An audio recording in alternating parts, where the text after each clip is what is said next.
warahmatullahi wabarakatuh. Waalaikumsalam warahmatullahi wabarakatuh. Selamat sore adik-adik semua. Kita ketemu lagi dalam kuliah agroforestry untuk minggu ini, minggu yang kesekian ini. Untuk hari ini kita akan membahas masalah tanaman MPTS. Baik, untuk adik-adik, sebelum kita memulai mata kuliah untuk minggu ini, marilah kita berdoa terlebih dahulu. Kita berdoa menurut keyakinan dan kepercayaan kita masing-masing ya. Kita berdoa, kita mulai. Selesai. Baik, sebelum kita memasuk tentang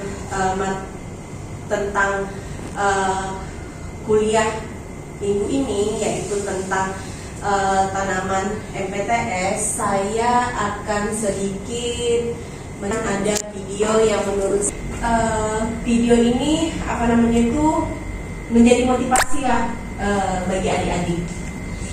Kita lihat bersama-sama ya.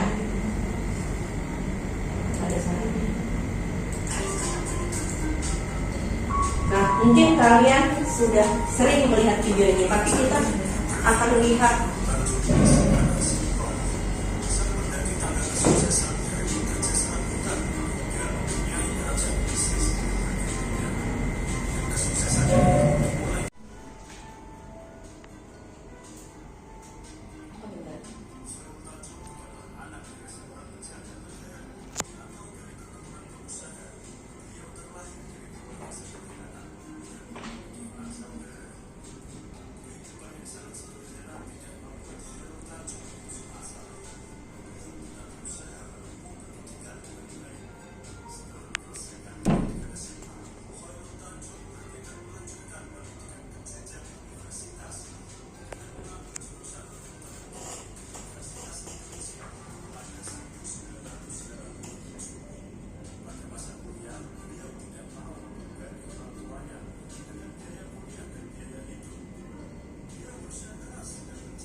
Kisah Khairul Tanjung si anak singkong. Saya yakin di sini bahwa adik-adik sudah pasti sering mendengar kisah Khairul Tanjung, yang mana kita tahu bahwa Khairul Tanjung ini adalah salah satu pengusaha yang besar di Indonesia. Tetapi kenapa saya sangat senang memutar video ini? Karena menurut saya untuk supaya kita mengingat sesuatu itu kita harus terus berulang-ulang diingatkan. Jadi bahwa untuk mencapai kesuksesan, yakinlah bahwa untuk mencapai kesuksesan itu tidak gampang dan tidak mudah. Dibutuhkan kerja keras. Saya pernah membaca bahwa untuk mencapai kesuksesan itu ternyata 99% itu adalah kerja keras dan 1% itu baru dari kepintaran. Jadi ketika kita hanya memiliki kepintaran saja, tetapi kita tidak memiliki kemauan dan untuk kerja keras, itu juga hasilnya juga bakal nol besar. Ini pertama kali saya kata-kata bahwa 99% kerja keras dan 1% itu adalah kepintaran, itu saya dapatkan ketika saya akan masuk kuliah. Tetapi hingga sampai sekarang itu saya akan pakai ketika saya sedang down, sedang apa. Oh ternyata untuk mencapai kesuksesan itu 99% kita harus kerja keras, 1%-nya kita baru yang lain-lain seperti itu. Jadi adik-adik meyakini bahwa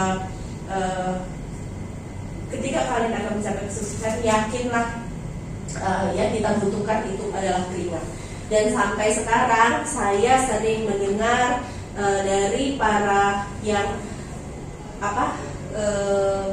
orang yang berhasil itu adalah orang yang capek. Jadi tidak ada orang yang berhasil itu tidak capek.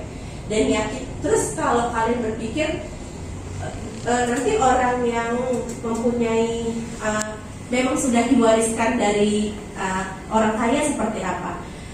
Orang yang sudah diwariskan memang dari kecil atau sejak bayi atau sejak lahir dia memang sudah menjadi orang kaya, tetapi ketika dia tidak mau berusaha dan bekerja keras, apa yang dia punya itu dia pasti akan pergi seperti itu. Makanya yakinlah untuk mempertahankan semuanya itu kita butuh kerja keras gitu. Jadi hal itu yang perlu adik-adik tanamkan. Mungkin ketika nanti setelah lulus mencari pekerjaan sulit, menyerah seperti itu, dan yakinkanlah bahwa kesuksesan itu tidak datang dari, kalau bahasa sekarang itu anak sekarang itu bahasa apa ya lain-lain tuh kalau yang kesuksesan itu tidak datang dari rebahan. Jadi kalian bangun, kalian lihat, kalian dan kesuksesan itu berasal dari keringat seperti itu. Baik, kita mulai saja untuk kuliah kita hari ini. Morfologi tumbuhan. Berapa fisiknya bisa dihitung? Berapa? Ya, Berapa? dari daunnya atau tajuknya, apakah dia berkembang dengan baik setelah ditanam? Itu bisa, tetapi setelah kita tanam, setelah dia tumbuh. Tetapi ini permasalahannya, kita akan melihat, kita ini punya lahan nih, kita menanam, tapi kita belum tahu dia sebenarnya daerah tersebut cocok tidak ya dengan tanaman si A gitu. Jangan sampai nanti kita menanam ternyata kita salah pilih tanaman seperti itu. Ada yang tahu? Identifikasi secara sederhana. Kenapa? Ayo keluarkan suaranya. Jangan malu-malu. Ayo keluarkan, tidak apa-apa. Di sini tempatnya untuk belajar. Di sini adalah bukan ujian. Jadi silakan keluarkan, jangan malu-malu. Ayo. Nggak tahu? Belum tahu. Baik. Cara sederhana untuk kalian melihat sebenarnya tanaman tersebut cocok atau tidak di tanah yang akan kita tanam. Yang pertama, kalau tidak ada orang tidak ada satupun masyarakat di daerah yang akan kalian tanam, kalian melihat sekelilingnya. Ketika kalian akan berjalan ke daerah yang kalian akan tanam itu, kira-kira untuk tanaman, misalnya kalian akan tanam jengkol nih, jengkol buah nggak ya? Atau melihat kira-kira ada nggak ya yang jual jengkol gitu. Misalnya nggak ada yang jual jengkol, bisa jadi kemungkinan berarti tidak ada yang menanam jengkol karena tanah di situ tidak subur.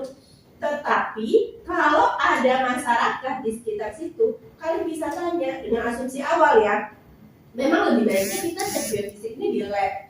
Kita melihat unsur mikro, makro, kemudian digabungkan dengan morfologi tanaman seperti yang siapa tadi? Seperti yang Linda bilang. Tetapi kan itu kan butuh waktu yang lama, makanya dengan cara kita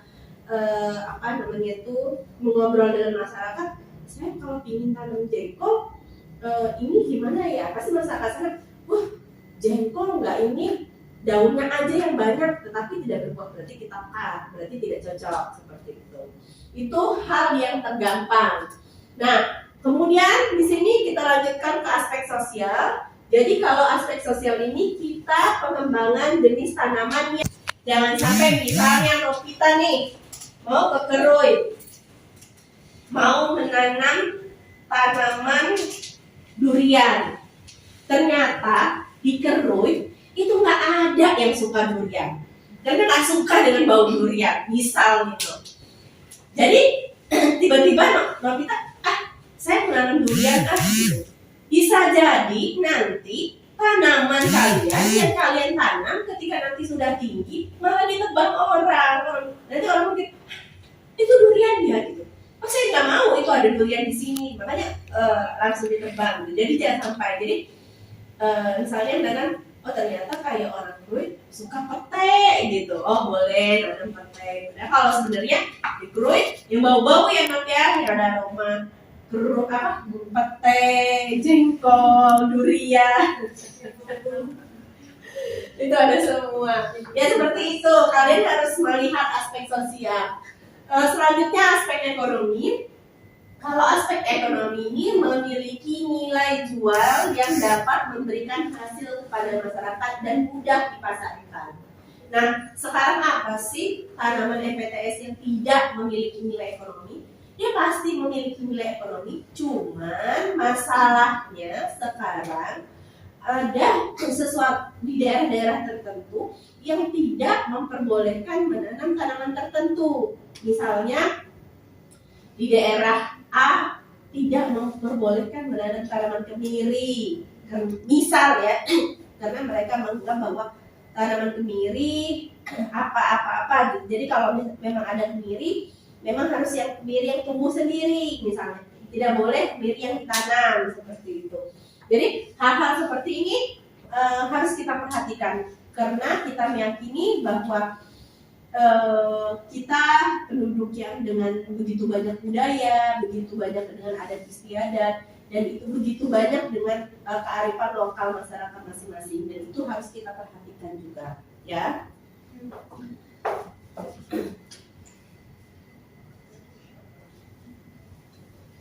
Ini kita lihat manfaat tanaman MPTS. Kita lihat tanaman MPTS. Yang pertama kita melihat dari ekologi, ekonomi, dan sosial. Yang besar terhadap cadangan karbon karena tidak dilakukan penebangan. Kita tahu bahwa sekarang stok karbon itu di mana-mana, karbon stok itu dia diperhitungkan apa-apa. Kalian tahu lah seperti itu. Jadi dia sangat menyumbang karbon yang sangat besar. Kemudian yang kedua, membutuhkan waktu yang singkat untuk mendapatkan manfaatnya. Jadi masyarakat itu butuh juga, walaupun pohon, gimana caranya waktu yang singkat, tetapi dia bisa buat. Nah, di sini adakah yang kalian ingin tanyakan tentang tanaman MPTS? Iya, silakan. Kan agroforestry itu gabungan antara tanaman hutan dengan pertanian.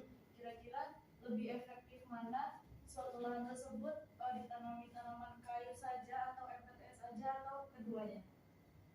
kayu saja, MPTS saja atau keduanya digabungkan? kita melihat dari tujuan. Ini pertanyaan yang sangat bagus ya. Maksudnya di sini kita akan melihat bahwa selama ini kan kita mengetahui bahwa tanaman agroforestry kombinasi tanaman pertanian dan kehutanan. Sementara di sini ada kombinasi antara tanaman MPTS. Kalau dilihat lebih bagus mana, tergantung tujuan kita penanaman. Ketika kalian nanti melakukan penanaman bahwa oke, saya akan menanam tanaman kayu, itu nanti dengan tujuan untuk saya nanti jangka panjang 20 tahun yang akan datang untuk menanam, untuk mendapatkan kayu jati yang bagus, boleh. Atau kalian dengan tujuan, oh saya hanya menanam tanaman MPTS karena saya mengambil buah. Oh berarti itu tujuan awal kalian. Tapi kalau misalnya tujuannya, oh saya kombinasi karena saya ingin buah, saya ingin kayu, jadi tergantung tujuan. Kalau dengan syarat lahan tersebut adalah lahan milik pribadi kita. Tetapi ketika kita menanam di lahan milik masyarakat, milik pemerintah, itu tergantung pemerintah, maksudnya tergantung kepada pemerintah seperti apa, bahwa kalau kita tahu kan di lahan HKM bahwa tidak boleh ditebang, berarti dan harus ada berapa persen itu tanaman berkayu seperti itu. Kita mengikuti alur itu. Cuman kalau untuk di daerah, untuk di lahan pribadi kita itu tergantung pribadi kita masing-masing, tujuannya masing-masing. Ini pertanyaan yang sangat bagus sekali. Baik, saya di sini saya akan menunjuk apa sih, membagi kalian menjadi beberapa kelompok, paling tidak 2 atau 3 kelompok.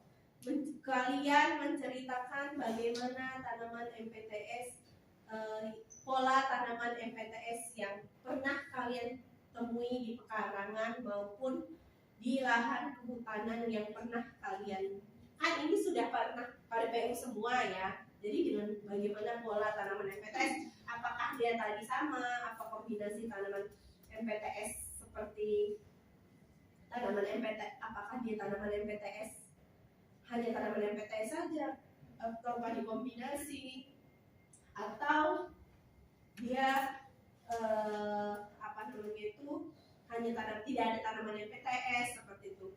Silahkan kalian membentuk kelompok dan berdiskusi.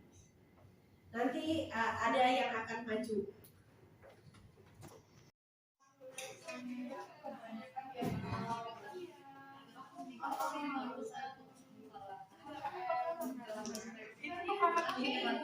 Pindah ke ini dulu ya.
Pindah ke ini dulu ya. Pindah ke ini dulu ya.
Saya berharap ini saya bagi tadi ada berapa kelompok?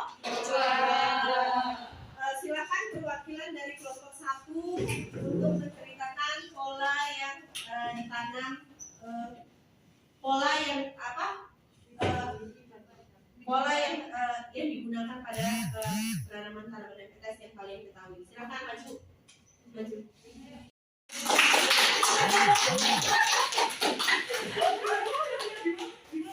Di sini boleh.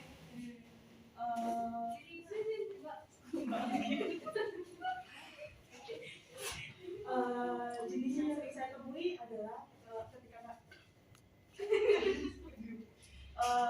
setelah kami berdiskusi, kami mendapatkan bahwa pola yang sering paling umum yang kita dapatkan adalah campuran. Ada dua alasan kenapa. Karena pertama itu adalah biasanya itu tuh masyarakat atau petani agroforestry itu adalah turun-temurun, jadi belum ada yang namanya pola tanam yang jelas, sehingga mereka hanya menempati atau menanam lahan atau tanah yang kosong. Jadi pola tanamnya adalah yang kedua adalah memang kalau di pekarangan itu suka-suka sih pemilik lahan untuk menanam, karena biasanya untuk yang di pekarangan itu tanaman MBTS-nya adalah bisa dari dia itu penyebar alami dari burung maupun tulai, atau dia itu memang sengaja ditanam, akan tetapi tetap dia itu adalah menanam di area yang kosong. Baik, ada lagi atau ada yang bertanya kepada temannya?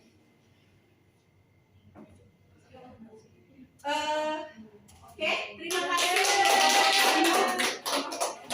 Silakan perwakilan kelompok 2.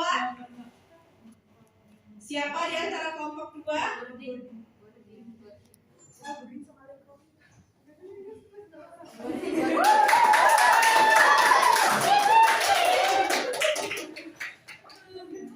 Jadi teman-teman semuanya, berdasarkan diskusi kami tadi dan berdasarkan pengalaman praktik umum juga, itu kami sempat melihat pola tanaman yang ada di masyarakat, yaitu di Tahura Awan Abdurrahman. Jadi saya sempat bertanya kepada masyarakat di sana, kenapa mereka kebanyakan itu yang digunakan itu metode campuran, karena dengan alasan bahwa mereka kan lola lahan garapan di area Tahura yang sebagaimana kita ketahui bahwa Tahura itu adalah kawasan konservasi. Jadi mereka dijatah untuk area lahan tersebut. Jadi mereka untuk memaksimalkan lahan, mereka menanam tanaman itu sebanyak-banyaknya gitu, semaksimal mungkin. Jadi mereka yang penting lahan itu ditanam gitu. Kemudian yang pernah kami lihat juga yaitu metode pagar, yaitu boarding ya. Nah, jadi dengan alasan bahwa di tengah-tengah tanaman ini, di tengah-tengah tanaman hutan itu ditanami tanaman bawah seperti kayak kopi. Jadi kopi, supaya tanaman kopi itu tetap tersinar matahari, mereka tanaman yang tajam tinggi itu di pinggir. Baik. Banyak sekali ya bahwa dari kelompok A, dia kelompok 1 dia adalah metode dengan mengambil contoh di lahan sendiri. Jadi kalau lahan sendiri ya suka-suka lah ya, kan saya punya lahan, jadi ya mau saya gitu. Tapi kalau yang kelompok B ternyata dia mengambil contoh di Tahura, yang mana kita tahu bahwa Tahura itu tidak diperbolehkan, ada aturan-aturan yang harus dipatuhi bahwa tidak boleh dalam menebang pohon. Baik, untuk adakah yang ingin kalian tanyakan lagi mengenai materi tentang teknik penanaman MPTS ini? Cukup. Baik, jika cukup ya, untuk materi tanaman, sebenarnya untuk mata kuliah agroforestry ini ada beberapa referensi yang kita gunakan, bahwa mata kuliah agroforestry ini biasanya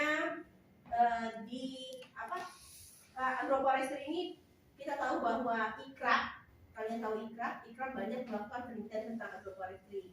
Jadi untuk buku, bahwa buku yang digunakan pada kuliah tentang buku yang bisa kalian gunakan untuk kalian menggali lebih banyak tentang agroforestry ini, yaitu kalian bisa menggunakan bahwa memang ada buku dari Khairatun Khairiyah, ada buku 1, 2 dan ada sampai beberapa buku. Kemudian jurnal-jurnal banyak, jurnal internasional tentang agroforestry, itu kalian bisa searching, itu untuk referensi yang bisa kalian gunakan.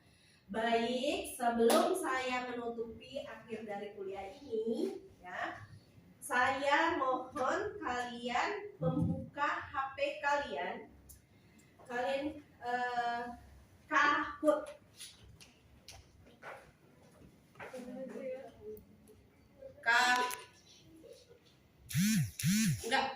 Tidak perlu Play Store, tidak apa-apa.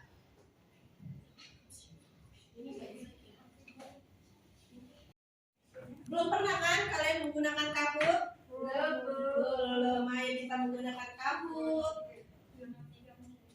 230471.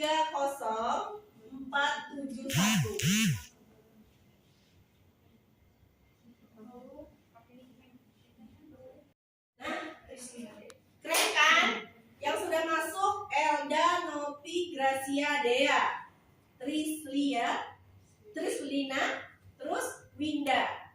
1, 2, 3, 4, 5, 6, 7. HP-nya lagi 2, 3. Oh ya, ada yang HP error. Oke. Siap-siap karena ini 20 detik ya.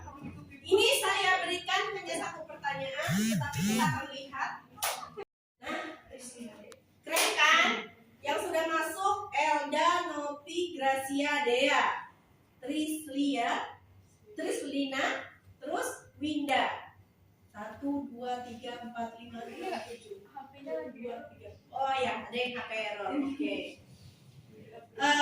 Siap-siap karena ini 20 detik ya. Ini saya berikan hanya satu pertanyaan, tetapi kita akan lihat. Nanti ada sesuatu yang bisa kalian ini. Oke? Siap?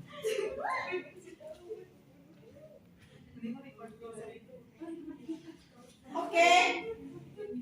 Soal di sini dan jawaban di HP kalian.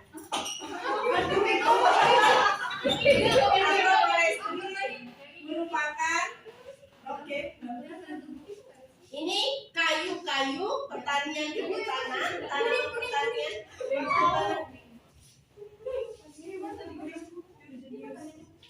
Udah? Sudah?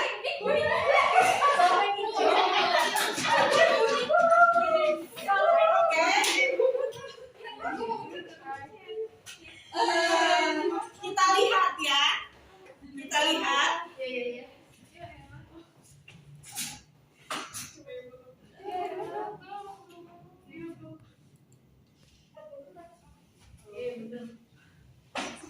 Yang benar itu 3. Yang mengisi tuh yang benar 3 orang. Yang salah 1 orang. Tunggu.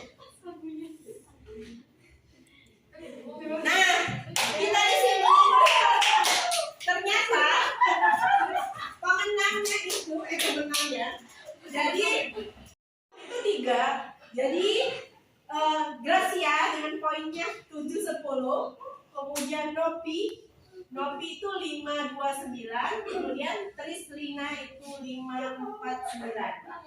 Yang kalian perlu ketahui dari Kahoot ini bukan cuma hanya benar saja, tetapi kecepatan kalian dalam menjawab itu akan menentukan siapa. Jadi misalnya kalian sama-sama benar nih satu kelas, tetapi kalian tidak cepat menjawab. Perlu menggunakan Kahoot. Baik, lagi.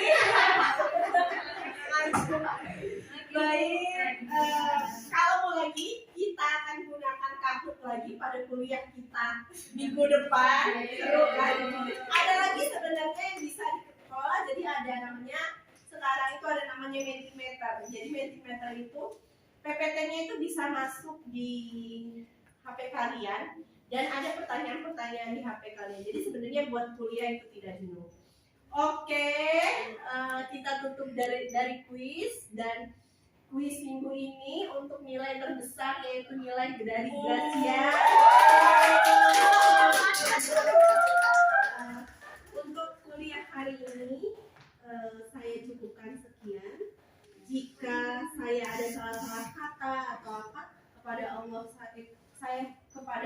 saya mohon maaf, kepada Allah saya mohon ampun. Sampai ketemu kita di kuliah minggu depan. Saya akhiri. Wassalamualaikum warahmatullahi wabarakatuh. Selamat sore. Waalaikumsalam warahmatullahi wabarakatuh. Terima kasih Bu.